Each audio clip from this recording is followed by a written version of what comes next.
ब्रह्माण्डमण्डलाकारं व्याप्तं येन चराचरं तत्पदं दर्शितं येन तस्मै श्रीगुरवे नमः।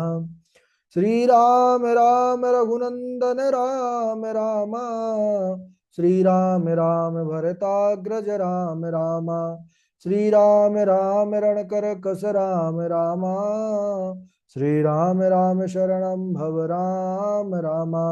माता रामो मत्पिता रामचन्द्रः, स्वामी रामो मत्सखा रामचन्द्रः, सर्वस्वं मे रामचन्द्रो दयालुर्, नान्यं जाने नैव जाने न जाने।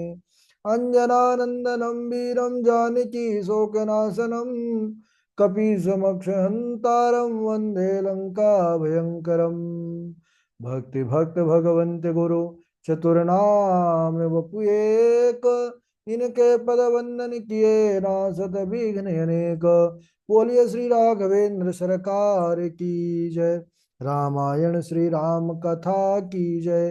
श्रीमद् गोस्वामी तुलसीदास जी महाराज की जय।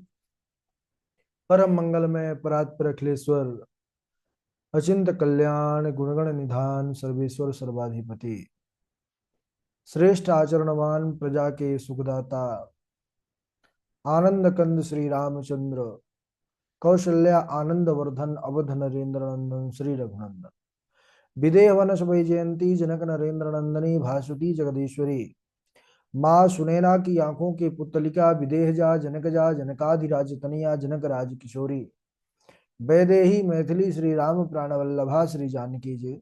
इन दोनों युगल सरकार के पावन चरण अरविंदों पर कोटि प्रणति। तीनों मैया चारों भैयाओं के चरणों में कोटि कोटि प्रणति। अनंत बलवंत गुणवंत श्री हनुमान जी महाराज के पावन चरण कमलों पर कोटि प्रणाम। समस्त भूतादिक सिय राम मैं सब जग जानी, करहूँ प्रणाम जोरी जोग पानी। हम सबका यह परम सौभाग्य कि प्रभु श्री राघवेंद्र सरकार की पावन कथा श्री राम कथा की तैयारी का पावन विचार संकल्प लेकर के एक स्थान पर एक साथ जुड़ करके इस पावन श्री राम कथानक की तैयारी कर रहे हैं। बड़ा ही आनंद के साथ प्रभु के चरित्र पर हम अपने चित्त को मन को समाहित किए हुए हैं। यह अति हरि कृपा जाहि पर होई, पांव देहि यही मार्ग सोई। कृपा बस से ऐसा सौभाग्य नहीं आता जीवन में। कृपा पर भी जब कृपा होती है तब अति हरि कृपा कहलाती है। तो वही कृपा हम सब के ऊपर हुई कि इस पावन कथानक को तैयार करने का विचार लेकर के एक साथ हम सब प्रयास कर रहे हैं। कल के दिवस चर्चा चल रही थी श्री भरत जी महाराज प्रभु श्री रामचंद्र जी को अयोध्या लेकर के आने का विचार करके, वन में ही उनका राज्य तिलक करने का विचार करके चित्रकूट पर पहुंच गए हैं। गुरु जी के सामने रोते हुए खड़े हैं कि मैं किस प्रकार अपने राघव भैया को अयोध्या ले जा सकता हूँ। गुरुदेव, आप तो सब कुछ करने का सामर्थ्य रखते हैं, क्योंकि गुरु वशिष्ठ जी के ऐश्वर्य को भरत जी जानते हैं। कहते हैं मैं जानता हूं गुरुदेव, आप मृत्यु को भी टालने का सामर्थ्य रखते हैं। आप तो युग को भी परिवर्तन करने का सामर्थ्य रखते हैं। सतयुग के बाद द्वापर आना था, फिर त्रेता, फिर कलयुग, लेकिन आप जानते थे कि रघुवंश में भगवान श्री कृष्ण भगवान श्री रामचंद्र आएंगे और रघुवंशियों के आप पुरोहित, इसलिए आपने विधाता के क्रम को भी बदल दिया और द्वापर के स्थान पर त्रेता को ला करके रख दिया। तो अगर आप चाह लेंगे तो भगवान राम अवश्य अयोध्या को चलेंगे, राज्य को स्वीकार कर लेंगे। गुरुजी मुस्कुराते हुए कहने लगे, हाँ भरत, अगर तुम चाहो तो राम जी की जगह 14 वर्ष वन पर भैया शत्रुघ्न के साथ बिताओ, तो राम जी वन को जो है वन से अयोध्या को जा सकते हैं। आंखों के जो आंसू चल रहे थे और तीव्र गति से चलने लगे। बोले, गुरुदेव, भैया के लिए 14 वर्ष नहीं, पूरा जीवन वन में रहने को मैं तैयार हूं, बस वह वन छोड़ करके अयोध्या को चले जाए। कानन कराऊं जन्म भरि बासु, एहि ते अधिक न मोर सुपासु। यदि मेरे वन में रहने से भैया लौट जाएंगे तो गुरुजी, मैं शपथ खा करके कहता हूँ 14 वर्ष नहीं, मैं पूरा जीवन अयोध्या लौट करके नहीं जाऊंगा, वन पर ही रहूंगा। बस प्रभु राघव इस वन के कष्ट को ना सहे। गुरुजी भरत जी को साथ में लेकर के गए हैं। बोले, जाओ अपने मन की अभिलाषा, वह भगवान है, उनके सामने कह दो। वह करुणा निधान है, सब पर करुणा करते हैं। पूरा चराचर जगत इनकी करुणा से फल फूल रहा है। यह तुम पर भी करुणा करेंगे, क्योंकि उनका तुमसे विशेष अनुराग है। भरत जी पास में गए हैं, हाथ जोड़े हैं। बड़े भैया, अगर आपकी आज्ञा हो तो कुछ मैं आपसे कहूं। राम जी कहने लगे, हाँ भरत, कहो क्या बात है। प्रभु, मेरे मन की एक इच्छा है कि आप भैया लक्ष्मण माता जानकी अयोध्या को चले जाएं। मैं 14 वर्ष पिता के वचन का पालन करने के लिए वन पर आपके स्थान पर रहूंगा, भैया छोटे शत्रुघ्न के साथ। और अगर यह व्यवस्था, इस बात से आप राजी नहीं हैं, तो दूसरा निवेदन यह करता हूं कि आप लक्ष्मण भैया को भेज दीजिए मेरे जगह अयोध्या को, और मुझे अपने पास रख लीजिए। और मुझे विश्वास है प्रभु, आप मेरे इस छोटी सी मांग को जरूर पूर्ण करेंगे, क्योंकि मुझे आपका प्रेम अनुराग अभी बचपन से लेकर के अब तक मैं आपके स्वभाव को देखते आया हूं।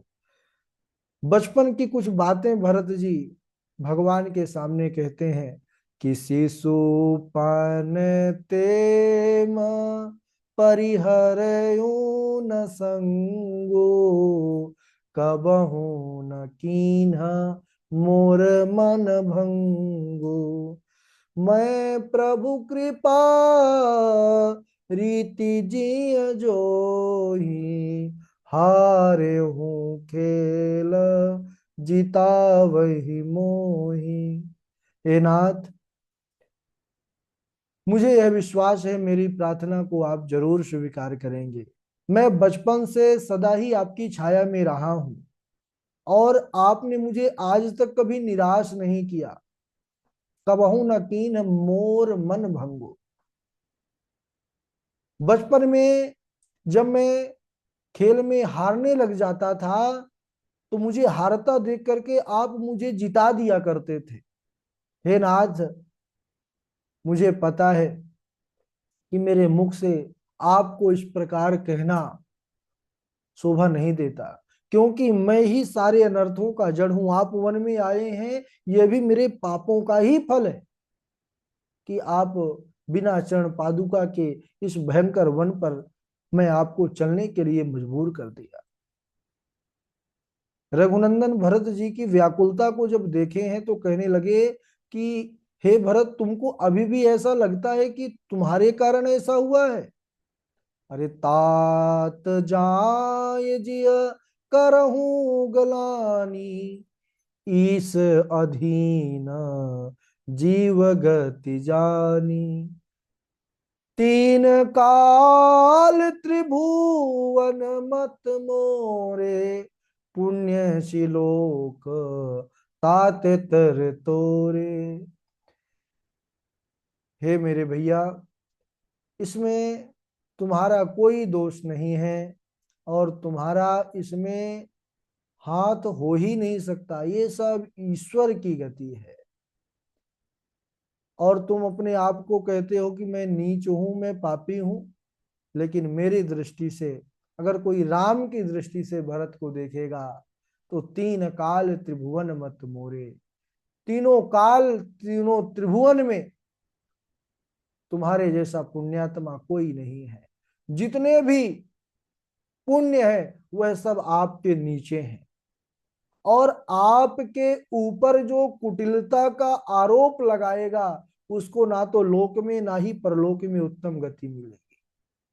और माता को भी, मेरी मैया कैकेयी को भी जो दोष देगा, कहते हैं उसको वही दोष देगा जिसको गुरु से सच्चा ज्ञान नहीं मिला होगा।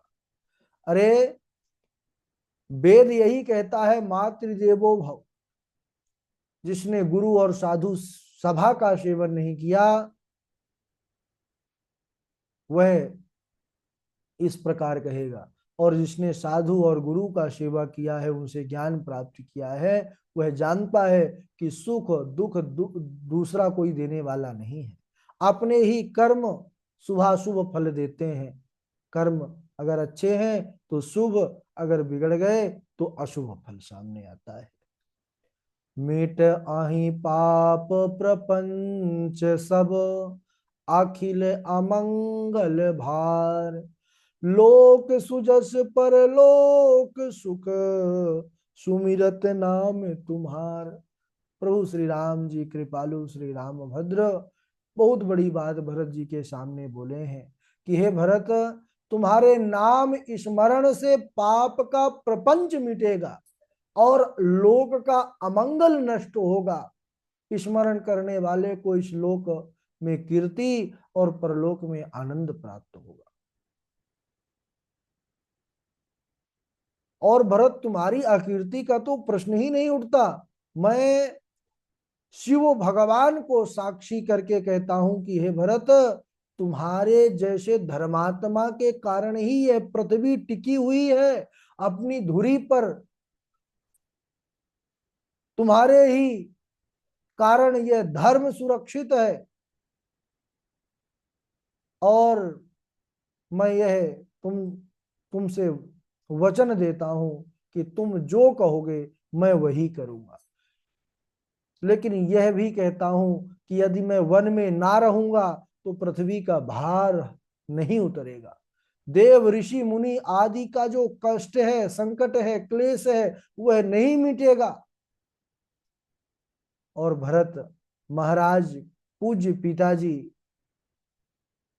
उनके वचन को भी केवल तुम ही चाहो तो रख सकते हो। महाराज सत्य की रक्षा के लिए मेरा त्याग किया, और मेरा बस त्याग नहीं किया, मेरे प्रेम में, मेरे वियोग में उन्होंने अपने शरीर को भी छोड़ दिया। तो उनके वचन को मिटाने में मेरे मन में बड़ा कष्ट होगा।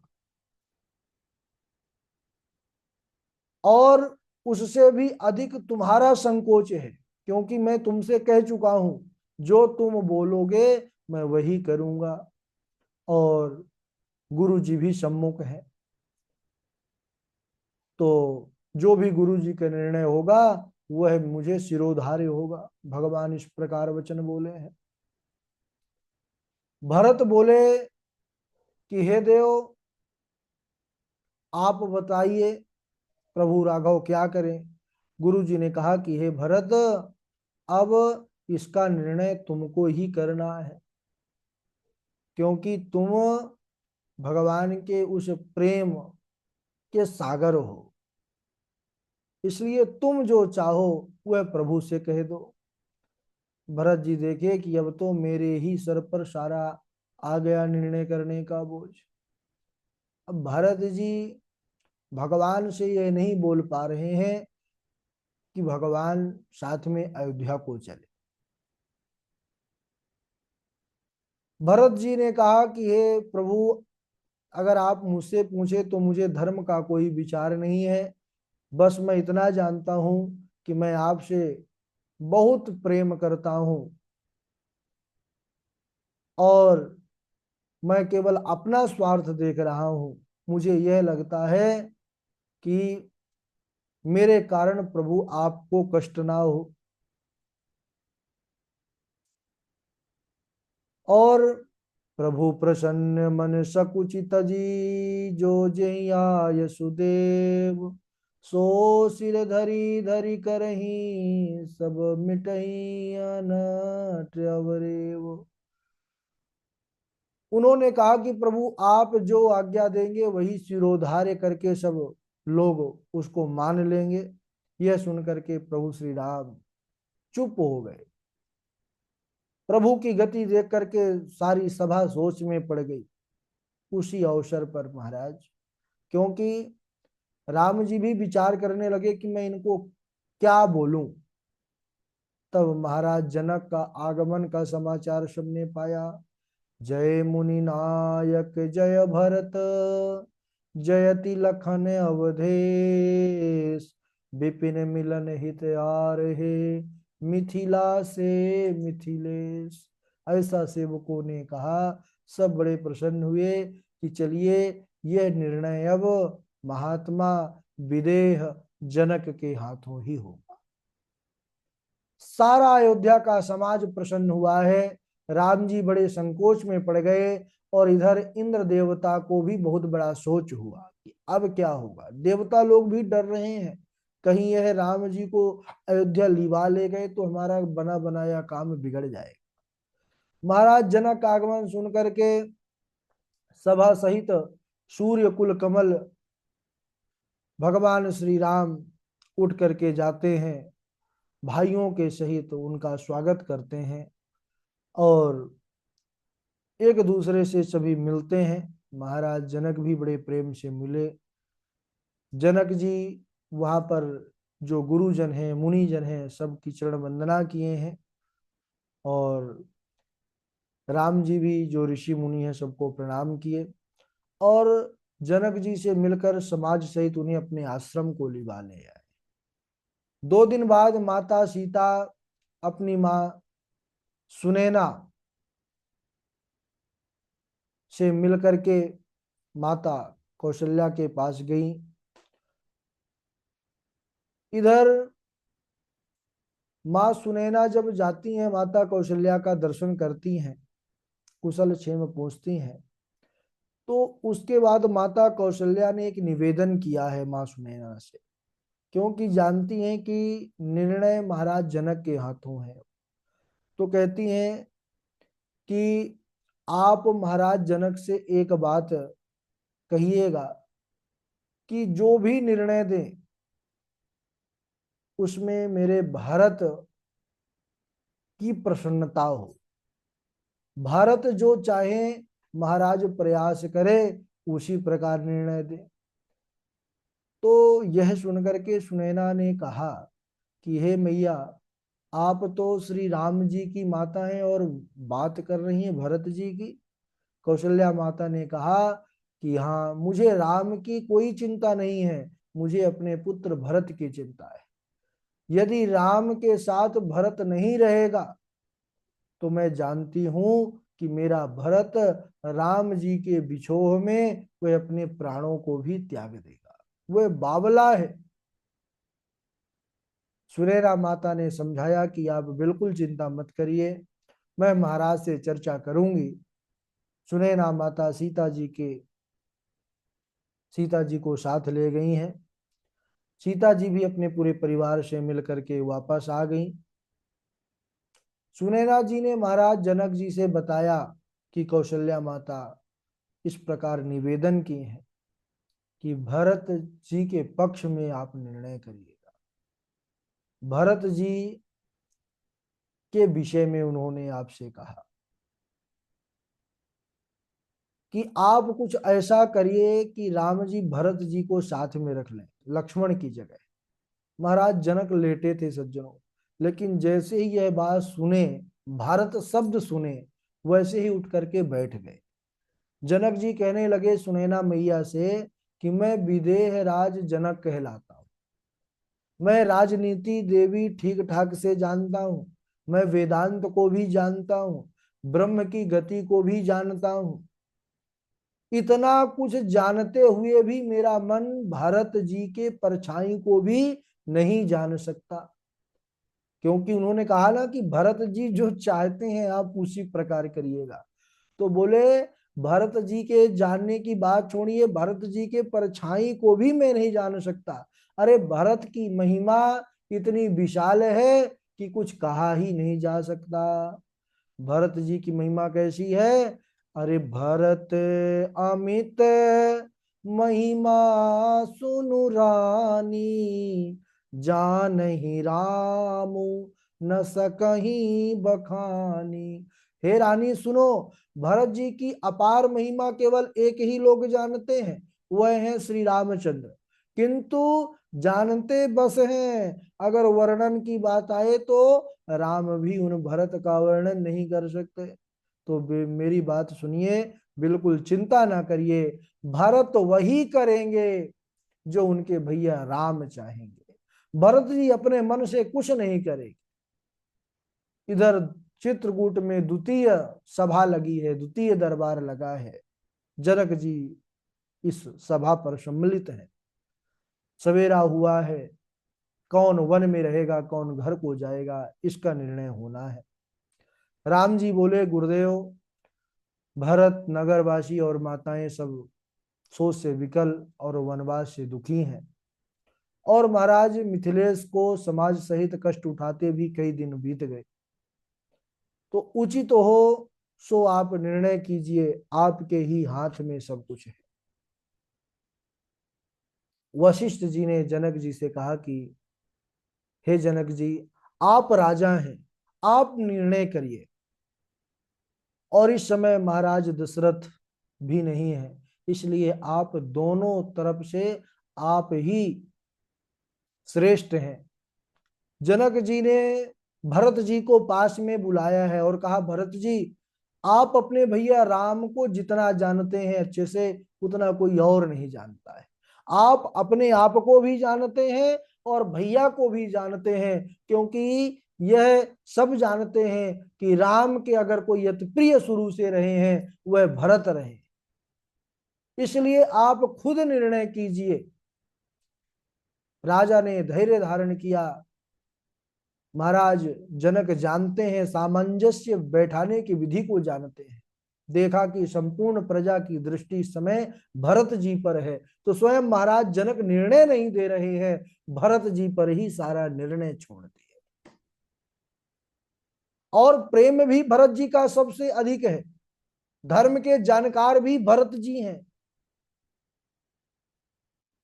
मैं राजा हूं, अतः अब सामंजस्य बिठाने का भार भरत जी पर ही छोड़ा जाए। जनक जी ने यही ठीक समझा सज्जनों।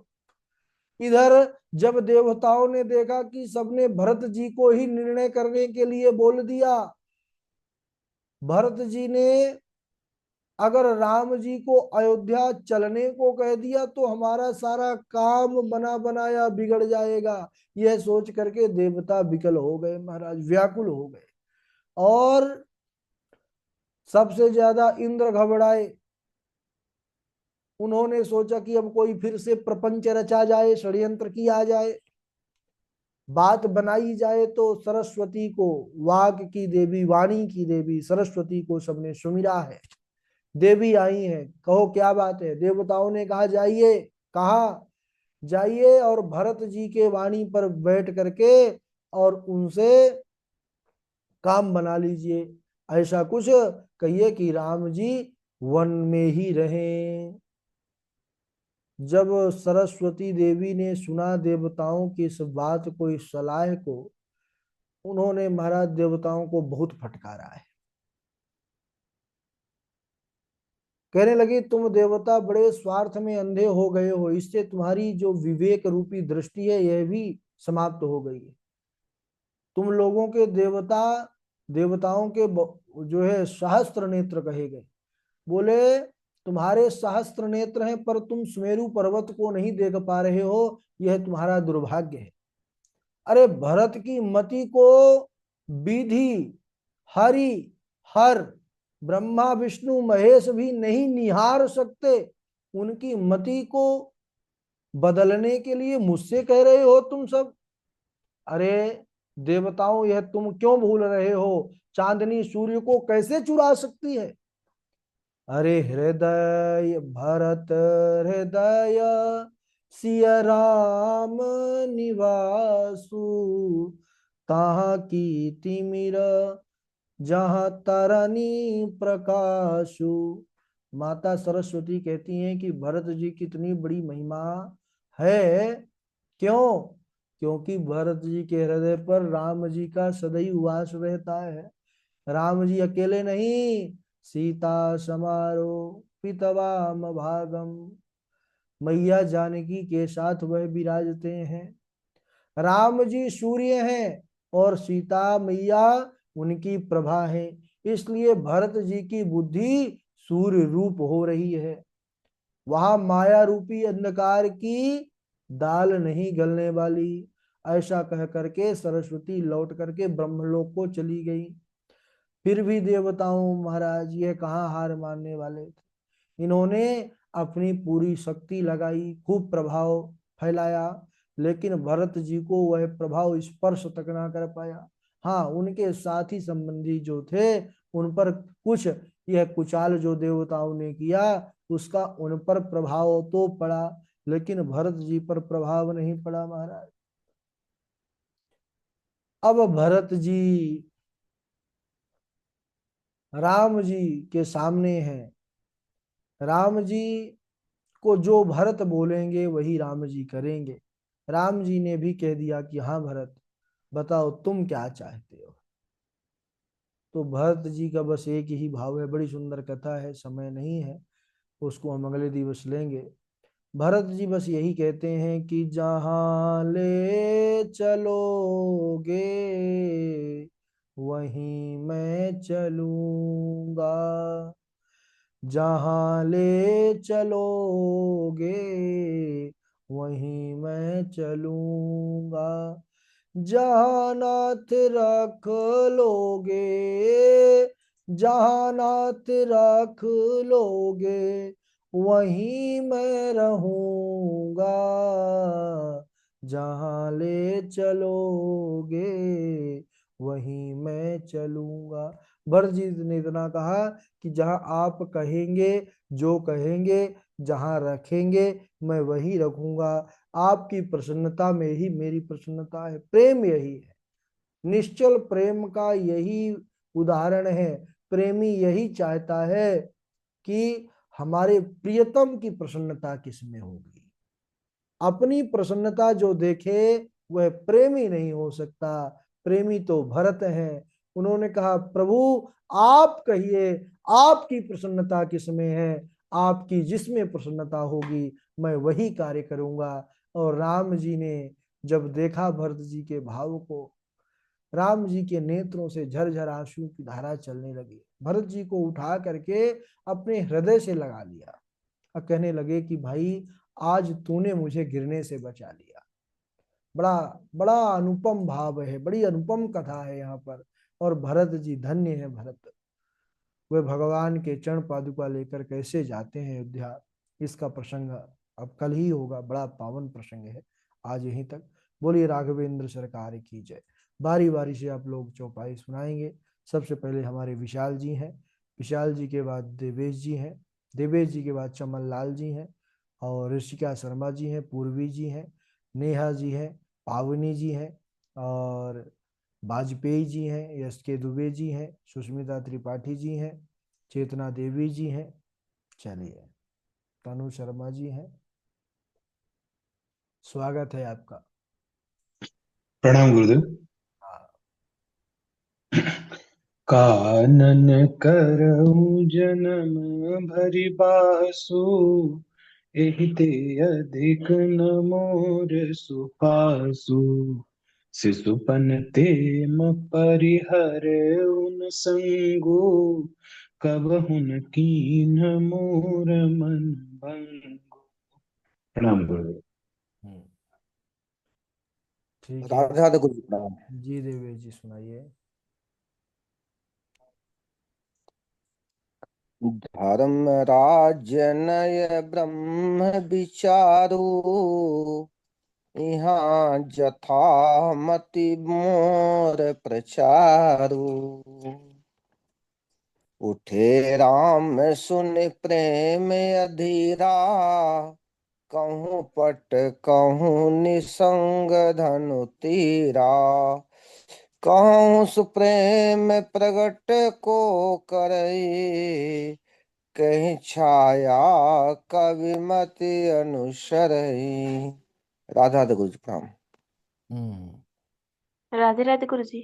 राधे राधे। सुनाइए।